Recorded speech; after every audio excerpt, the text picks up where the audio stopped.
Now let's bring you up to speed with our coverage of the coronavirus pandemic.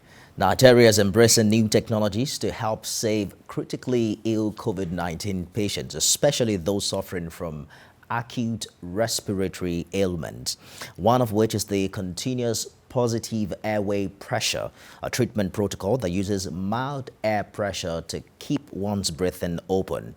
According to health experts, this oxygen helmet is addressing the shortage of ventilators in hospitals and is currently being used in 8 COVID-19 treatment centers. Sarah Yeko has details. On the streets of Lagos, the picture of a health emergency is bleak. But at hospitals housing COVID-19 patients and health workers, the demand for oxygen presents daily a pain and struggle for life. While patients hustle to get mechanical ventilators and oxygen, another problem public experts fear is respiratory distress after patients are treated.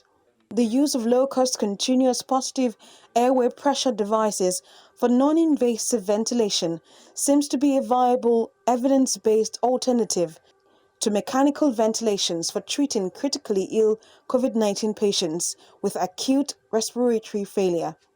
These are principal investigators drawn from public health institutions in Nigeria.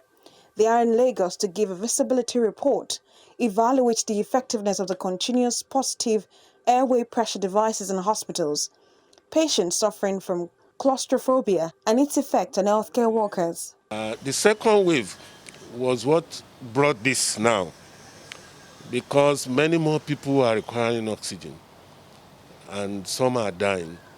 And so we discussed with partners in the US again, and now they have shipped to us about 280 CPAC and helmets.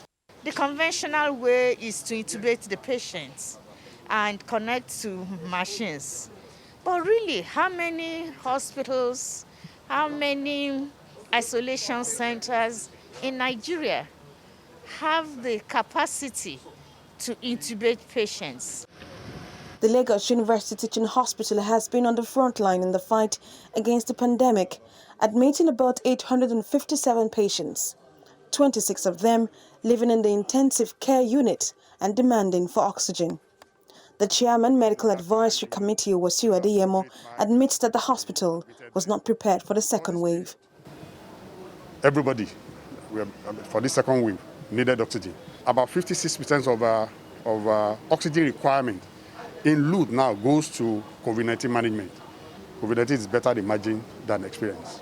Other health experts, the Second Vent project has helped not just patients coping with the virus, but those who have need to increase their oxygen saturation.